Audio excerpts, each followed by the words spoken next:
Assalamualaikum warahmatullahi wabarakatuh. Alhamdulillahirrabbilalamin. Asyhadu an la ilaha illallah wa asyhadu anna muhammadar rasulullah. Raditu billahi rabba wa bil islami dina wa bi muhammadin nabiyya wa rasula. Rabbi syrahli sadri wa yassirli amri wahlul 'uqdatam min lisani yafqahu qawli. Amat senang berjumpa dengan Anda semuanya ya, di mana saja Anda berada. Mudah-mudahan Anda selalu diberikan kesehatan, rezeki yang barokah dari Allah Subhanahu wa taala. Kita kembali akan membahas tentang bioteknologi ya, tentang ruang lingkupnya seperti apa, terutama bioteknologi di bidang pakan ternak. Nah, untuk mendukung tentunya supaya upaya kita, usaha kita, beternak kita itu lebih sukses tentunya ya.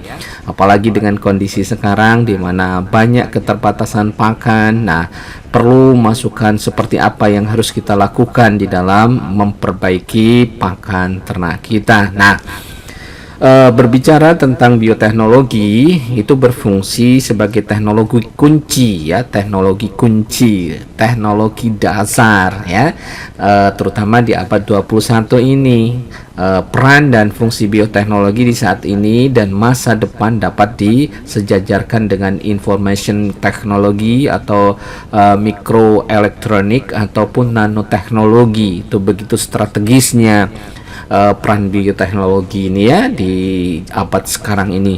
Nah, di beberapa negara berkembang dan maju pun, bahkan kelompok dunia ketiga pun telah didengungkan ya bahwa program riset unggulan tentang bioteknologi untuk meningkatkan kesejahteraan umat manusia. Ujung-ujungnya adalah untuk kesejahteraan manusia ya, di mana manusia ini adalah khalifah di bumi kita yang tercinta ini, tentunya harus sejahtera. Nah, misalnya ya di negara maju, misalnya di Jerman, Amerika Serikat, Prancis dan Inggris ataupun Jepang ya, menempatkan riset di bidang bioteknologi ini sebagai riset yang sangat penting ya. Jadi ini kita juga di Indonesia harus mengarah ke sana. Walaupun konsep bioteknologi masih terdengar relatif baru, sebenarnya sudah sejak zaman dulu ya. Sejak zaman dulu kala manusia itu memanfaatkan proses bioteknologi ini untuk, misalnya kalau di luar negeri, bir, misal wine, roti, keju, asam cuka dan lainnya ya. Peran mikroorganisme dan enzim juga komponen kimiawi yang dihasilkan merupakan penyebab suatu produk itu menjadi baik atau menjadi lebih baik. Nah, bagaimana kalau di Sumatera ini sudah banyak sebetulnya kearifan lokal yang diwariskan oleh nenek puyang kita atau poyang kita ya, nenek moyang kita seperti di Sumatera ya. Kita mungkin pernah mendengar bagaimana orang memanfaatkan durian fermentasi yang dikenal dengan tempoyak. Kemudian ada rebung yang difermentasi, lemak, ataupun kearifan lokal ya, yang dari ikan yang difermentasi untuk digunakan mereka berkebun. Nah, termasuk di situ pembuatan tape dan lain-lain ya, banyak sekali. Nah, ini perlu kita kembangkan ya untuk kesejahteraan manusia tentunya ya secara umum. Nah, termasuk untuk di bidang peternakan nantinya. Nah, kita secara umum akan membahasnya.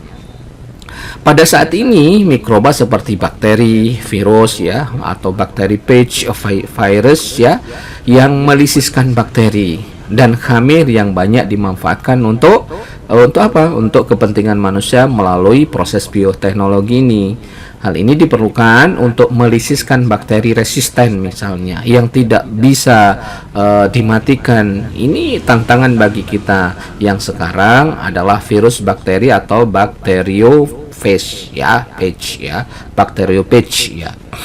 Nah, sejak 35 tahun yang lalu, rekayasa genetika sudah menjadi lompatan dalam suatu proses bioteknologi ini, di mana ya melalui bioteknologi ini sel-sel, protoplas ya, dan kultur jaringan serta rangkaian DNA atau dikenal dengan deoksiribonukleat deoksiribonukleik acid ya, dimodifikasi sesuai dengan keinginan mencapai kesejahteraan manusia ini. Ya, ujung-ujungnya memang untuk kesejahteraan manusia, sehingga organisme baru, sifat baru mikroorganisme ini termasuk tanaman atau sel hewan yang dapat direkayasa ya. Kalau untuk ruminansia yang direkayasa tentunya hijauan pakannya ya, tanaman atau hijauan pakan. Nah, bioteknologi menempati posisi yang sangat strategis dalam bidang kehidupan kita dan sangat penting dalam bidang energi ya. Dengan ditemukannya sel-sel mikroorganisme yang mampu memproduksi biomasa ya dalam jumlah yang besar, yang dikembangkan menjadi energi berbasis biomasa, sehingga renewable energy itu bisa kita kembangkan ya, dan sangat pesat untuk antisipasi kelangkaan bahan bakar fosil yang akan habis pada masanya nanti ya. Kita harus sudah bergeser sekarang, yang awalnya bahan bakar dari fosil harus yang bergeser ke bahan bakar yang renewable energy tentunya. Nah, karena tidak mungkin selamanya kita bergantung pada energi fosil ini. Nah, mikroorganisme yang mampu mengendalikan pencemaran lingkungan ya, misalnya dengan mengurangi kandungan sulfur pada batu bara ataupun mengendalikan hujan asam. Nah, banyak sekali termasuk untuk kemampuan mikroorganisme atau mikroba ini untuk bioremediasi, yaitu proses pengendalian pencemaran logam ya, misalnya logam berat yang sangat berbahaya, ada timbal, merkuri yang memang ada di sekitar kita ya, kadmium ya. Nah, ini kita berharap bahwa dengan mikroba ini bisa mengabsorpsi ion atau logam berbahaya bagi lingkungan dan mengabsorpsi ion logam tersebut, terutama logam berat, sehingga tidak masuk ke dalam air ya, terutama air yang kita konsumsi ini amat berbahaya. Nah, masalah energi ini dan perlindungan alam merupakan fokus ya, terutama yang mengkaji bioteknologi lingkungan. Nah, kita nanti akan fokus ya, walaupun kita harus tahu juga bahwa pemanfaatan bioteknologi yang kita pelajari ini dari berbagai bidang, nanti kita kerucutkan, kita fokuskan ke bioteknologi tanaman pakan tentunya ya, atau pakan ternak secara umum. Namun kita tahu ya, harus tahu ya, contoh pemanfaatan bioteknologi ini sudah banyak dilakukan pada misalnya produksi asam glutamat atau bahan baku penyedap rasa yang suka kita pakai, atau ibu-ibu kita, ibu-ibu ya di dapur suka memakai penyedap rasa. Nah, kemudian produksi asam sitrat, misalnya mereka menggunakan Aspergillus niger. Kemudian ada produksi wine menggunakan Saccharomyces cerevisiae. Kalau kita sering menggunakan untuk pembuatan tape atau peyem atau tapai ya, ataupun nanti produk-produk yang lain ya, seperti yang kita gambarkan, ada tempoyak, ada lemah dan lain-lain ya. Nah, produksi enzim secara mikrobial banyak juga berkembang saat ini. Untuk apa? Untuk menggantikan enzim renin yang berasal dari cairan lambung anak sapi. Nah, juga ada juga memanfaat kapang ngucor mihei ya, ngucor Pusillus ya, juga Aspergillus spp dan lainnya. Itu banyak digunakan di bidang bioteknologi yang ada di lapangan. Nah, bagaimana di bidang kedokteran, termasuk ini ya, kalau ini akan digunakan untuk ternak juga. Nah, untuk produksi antibiotik misalnya ada penisilin, ada streptomycin, ada cephalosporin, ada cefamycin, ada erythromycin, dan termasuk juga diagnosis dan terapi yang sudah banyak memanfaatkan produksi secara mikrobial. Nah, sementara dalam bidang pertanian, untuk mendapatkan varietas baru ya dengan sifat yang dapat dikendalikan, contoh misalnya padi golden rice, tanaman padi yang diperkaya dengan provitamin A. Nah, ini juga bisa nanti jeraminnya bisa kita manfaatkan juga untuk pakan ternak ya. Kalau kita sudah mengembangkan golden rice sudah barang tentu ya, insya Allah nanti di samping di berasnya yang banyak mengandung provitamin A, juga tentunya ada di daun ya, batang dan lain-lain. Nah, kita modifikasi ataupun kita buat dengan teknologi bioteknologi ini bisa digunakan untuk pakan ternak, tentunya dalam bentuk jeraminya, bukan berasnya. Berasnya pasti kita konsumsi atau dikonsumsi oleh manusia. Nah, pada proses produksi pangan untuk menciptakan jenis sumber minyak ya dengan komposisi asam lemak yang dapat dikendalikan. Jangan terlalu banyak lemak jenuhnya misalnya ya. Nah, bioteknologi bahan pakan adalah cabang bioteknologi yang berkaitan dengan pengembangan dan produksi bahan pakan untuk hewan ternak ya, seperti ternak ruminansia ataupun unggas.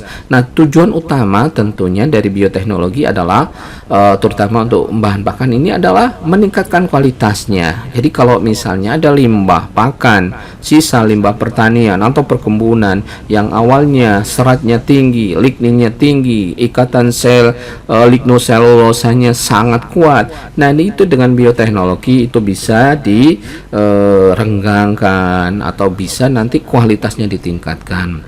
Yang berikutnya adalah untuk apa? Untuk efisiensi produksi. Dengan demikian ya, terjadi efisiensi produksi. Kualitas yang awalnya bahan pakan itu jelek, dengan bioteknologi kita tingkatkan, begitu diberikan ke ternak, maka pertumbuhannya menjadi meningkat misalnya ya.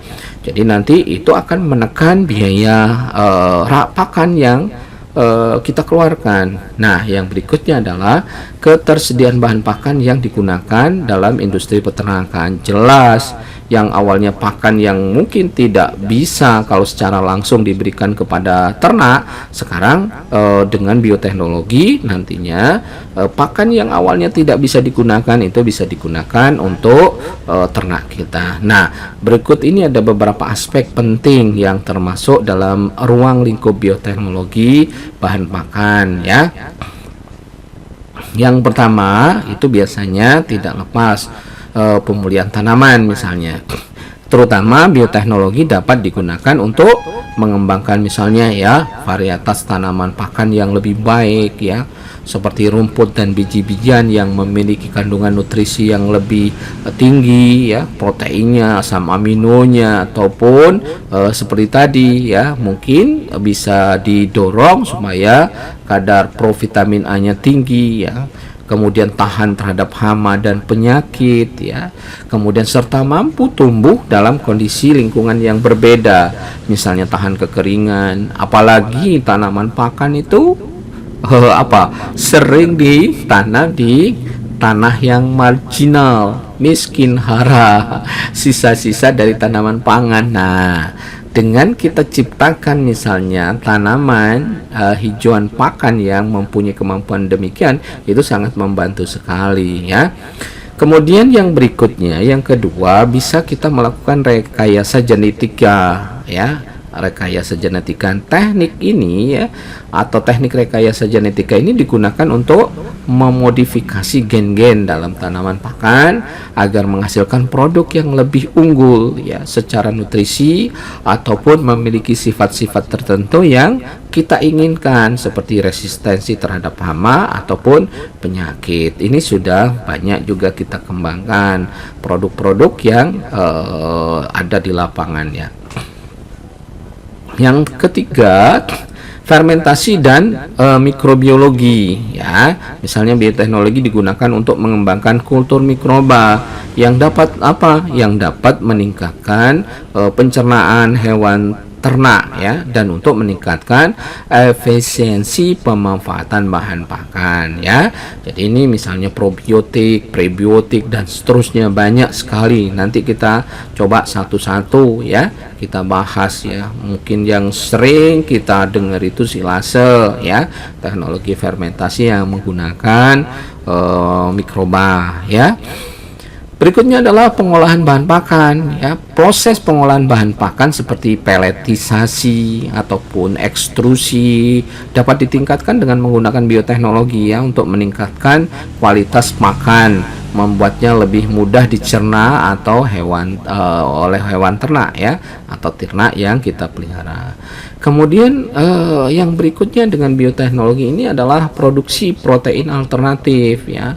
Bioteknologi juga digunakan untuk menghasilkan protein alternatif seperti protein dari mikroorganisme atau protein sel tunggal atau tanaman non-tradisional untuk digunakan dalam pakan ternak kita. Nah, berikutnya adalah untuk bioteknologi misalnya untuk analisis nutrisi.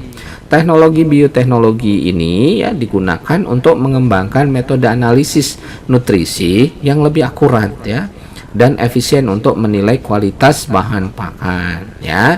Misalnya ada bahan pakan yang awalnya kita ragukan kualitasnya ya ataupun mengandung senyawa yang berbahaya bagi ternak.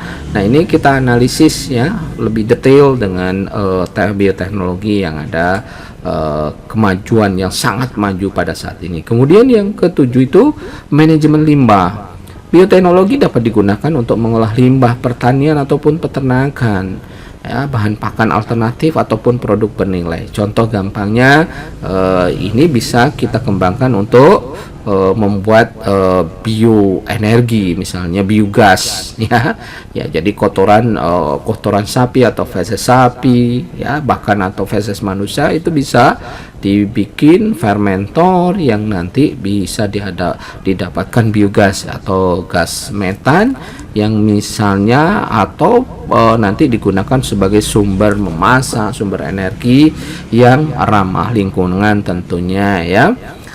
Kemudian berikutnya adalah keamanan pangan. Bioteknologi juga digunakan untuk memastikan keamanan pangan dalam produksi bahan pakan, termasuk deteksi kontaminan ya. Kalau misalnya ada kontaminasi dari berbagai macam logam berat misalnya yang berpotensi membahayakan kesehatan hewan ternak. Nah, yang kesembilan ya, inovasi berkelanjutan terus kita kembangkan ya.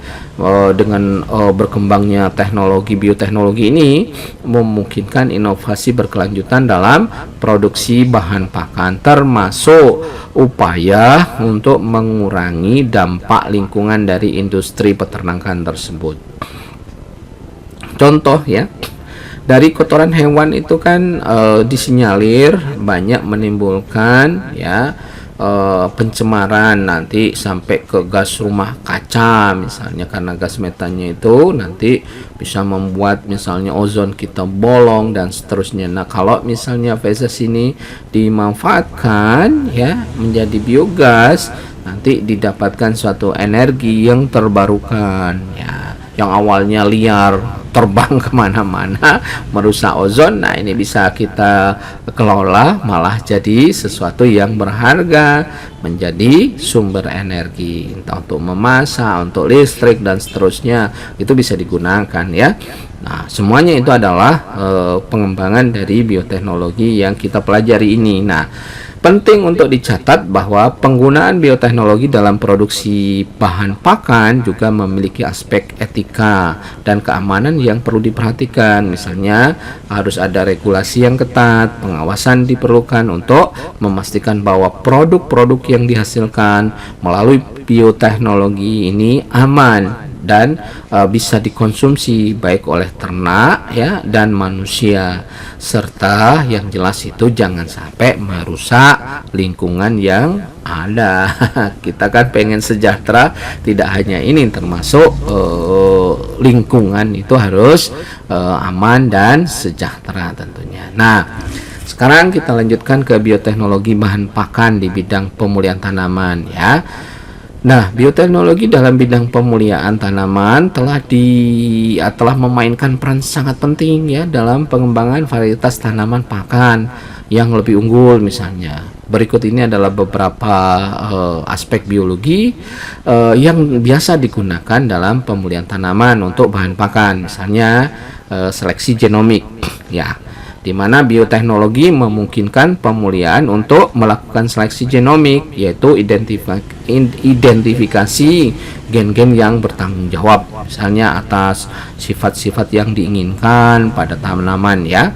Kemudian ini memungkinkan pemulihan untuk memilih tanaman dengan potensi genetik yang lebih baik untuk produksi pakan ternak kita.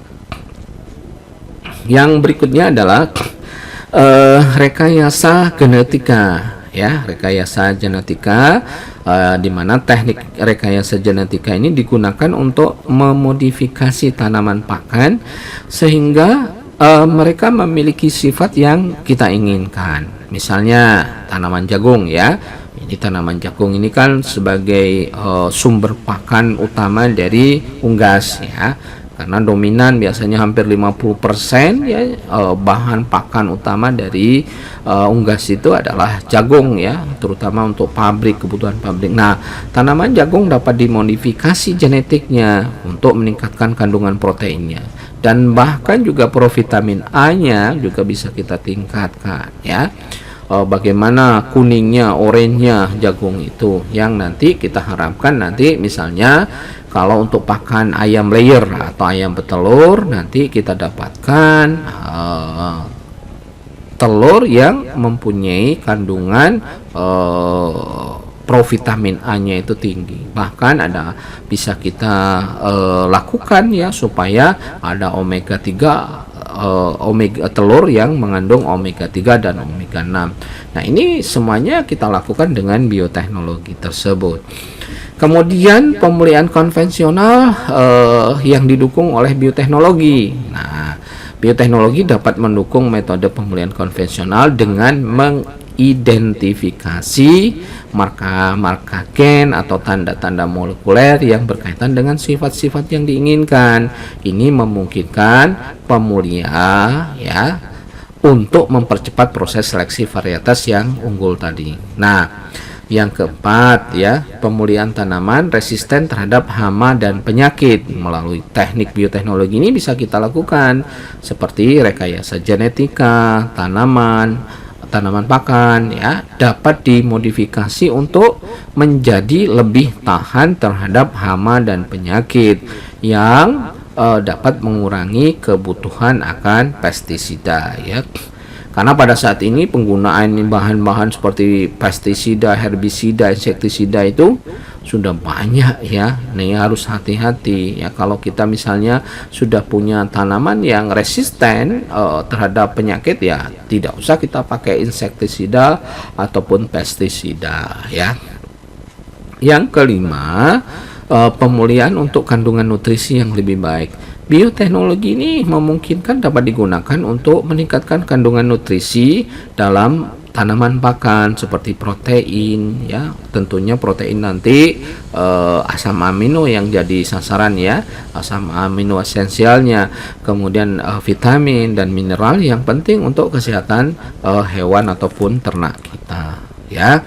Keenam, itu pemulihan untuk kestabilan produksi. Pemulihan menggunakan teknologi bioteknologi dapat menghasilkan varietas tanaman pakan yang lebih tahan terhadap misalnya perubahan iklim yang kita tahu ya, sekarang ini boleh dikatakan anomali iklim kita ya, dan lingkungan yang berubah sehingga produksi pakan tidak akan stabil ya dengan kondisinya. Ada pengaruh La Nina, El Nino dan seterusnya yang memang nanti iklim kita menjadi tidak menentu, tidak ada kepastian. Nah, ini akan mengganggu di dalam proses budidaya tanaman pakan kita. Nah, itu perlu kita penyelesaian ya. Kemudian yang ketujuh, pemulihan tanaman alternatif. Bioteknologi juga memungkinkan pengembangan tanaman alternatif yang dapat tumbuh di kondisi lingkungan yang sulit seperti tanaman air untuk pakan ternak ya, atau tahan kekeringan, ataupun yang bisa ditanam di rawa ya, hijauan pakan ini ataupun yang ekstrim ya, banyak kita harus lakukan. Nantinya kita harus menyesuaikan dengan kondisi lingkungan yang ada di sekitar kita tentunya. Misalnya di Kalimantan, lahan gambut, nih kita cari, kita kembangkan hijauan atau tanaman pakan yang memang tahan ya dengan kondisi lahan gambut tersebut ya, sehingga kebutuhan akan pakan itu bisa terjamin. Nah, kemudian penggunaan informasi genetik dan genomik ya, analisis genomik dan pemetaan gen dapat membantu pemulia dalam memahami struktur genetik tanaman pakan dan cara-cara untuk meningkatkan varietas yang ada. Yang kesembilan itu adalah keamanan pangan dan lingkungan ya.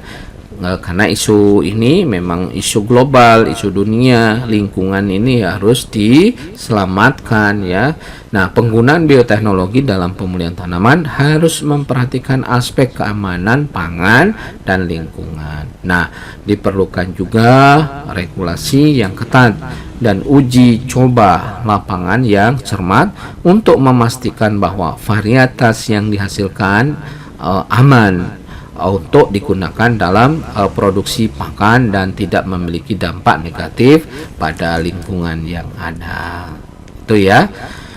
Nah, kita lebih mengerucut lagi ya. Jadi jenis rumput hasil bioteknologi di bidang pemulihan ini. Nah, bioteknologi telah digunakan untuk mengembangkan berbagai jenis rumput yang lebih unggul dalam berbagai aspek seperti produktivitas, kualitas nutrisi, resistensi terhadap penyakit dan hama, serta adaptasi terhadap kondisi lingkungan tertentu. Berikut ini ada beberapa jenis ya yang bisa digambarkan. Yang pertama misalnya rumput bermuda atau dikenal dengan Sinodon spp ya. Bioteknologi telah digunakan untuk menghasilkan varietas rumput bermuda ya, bermuda grass ini yang lebih tahan terhadap kekeringan ya. Kemudian salinitas tanah yang tinggi ya, dan juga penyakit tertentu. Nah, varietas ini cocok untuk daerah-daerah dengan kondisi lingkungan yang keras ya, atau lingkungan yang marginal nih. Misalnya di pinggir pantai atau dekat pantai yang mungkin mempunyai salinitas yang tinggi ataupun tingkat airnya sedikit ya, atau di daerah kering seperti kalau di Indonesia, di daerah timur Indonesia, NTT ataupun di Madura ataupun di mana saja ya, di Sulawesi yang memang banyak ataupun ininya iklimnya lebih banyak kemaraunya. Nah, ini yang harus kita perhatikan ya. Kita sesuaikan rumput yang kita tanam. Berikutnya adalah rumput alfalfa yang dikenal dengan Medicago sativa ya. Alfalfa ini telah dimodifikasi genetiknya untuk meningkatkan produksi, misalnya kualitas nutrisi dan resistensi terhadap hama seperti kutu daun alfalfa. Nah, ini membantu dalam produksi hijauan yang lebih baik untuk pakan ternak. Nah, alfalfa ini tidak hanya dikembangkan untuk ternak loh ya. Sekarang itu sudah dikembangkan dalam bentuk bukan endorse ya, klorofil ya, minuman kesehatan ya dalam bentuk klorofil yang harganya cukup mahal, dikembangkan oleh Keling ya. Multi level marketing itu yang biasanya di ini, nah itu banyak ya, dan harganya mahal, bukan untuk ternak saja tapi sudah dikembangkan untuk dikonsumsi manusia. Kemudian yang ketiga, rumput Kentucky bluegrass atau dengan Propoa pratensis ya. Nah, Kentucky bluegrass ini adalah jenis rumput yang umum digunakan dalam rumput taman dan lapangan golf, tapi tidak menutup kemungkinan itu kita gunakan untuk makan ternak ya, dengan keunggulannya. Nah, melalui bioteknologi ini, varietas yang lebih tahan terhadap penyakit dan lebih tahan terhadap iklim tertentu telah dikembangkan juga. Namun juga harus dikembangkan kalau misalnya untuk tanaman pastura atau pasture ataupun padang pengembalaan, dia harus kita kembangkan ke tanaman yang tahan injakan, ya, tahan renggutan, tahan kekeringan, karena memang itu harus diperhitungkan untuk tanaman pastur, ya, pastura atau padang pengembalaan. Nah, berikutnya adalah rumput rai, ya, sekale cereale, ya. Rai ini adalah jenis rumput yang dapat digunakan sebagai bahan pakan ataupun sebagai tanaman penutup tanah. Nah, bioteknologi digunakan untuk menghasilkan varietas rai yang kualitas pakannya lebih baik dan ketahanan terhadap penyakit. Berikutnya yang kelima itu rumput fescue atau Festuca spp, ya. Nah, rumput fescue ini telah dimodifikasi genetiknya untuk mengurangi kadar alkaloid endofit yang beracun, ya, kemungkinan nanti berbahaya bagi ternak. Nah, dikurangi yang dapat ini nanti bisa ternak kita keracunan. Nah, ini bisa dengan bioteknologi dikurangi supaya alkaloidnya tidak terlalu tinggi. Nah, ini memungkinkan penggunaan yang lebih aman, ya, sebagai bahan pakan ternak kita. Nah, begitu berikutnya rumput Sudan grass, ya, sorghum sudanense. Nah, Sudan grass ini adalah jenis rumput yang sering digunakan sebagai bahan pakan hijauan, ya. Melalui bioteknologi, varietas lebih tahan terhadap hama dan penyakit sudah banyak dikembangkan. Berikutnya adalah rumput switchgrass, ya, Panicum virgatum, ya. Switchgrass ini adalah jenis rumput yang digunakan untuk produksi bioenergi. Nah, bioteknologi telah digunakan untuk meningkatkan kualitas biomasanya dan mengurangi kadar lignin sehingga lebih mudah diubah menjadi bioetanol misalnya. Di samping untuk digunakan untuk pakan ternak, nanti limbahnya kan bisa dikasih ke ternak. Oke.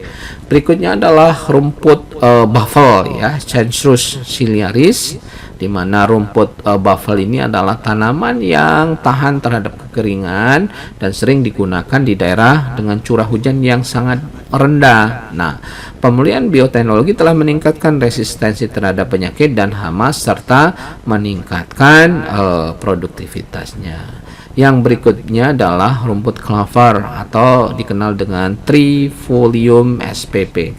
Clover adalah jenis rumput legume yang digunakan dalam campuran rumput sebagai sumber nitrogen alami.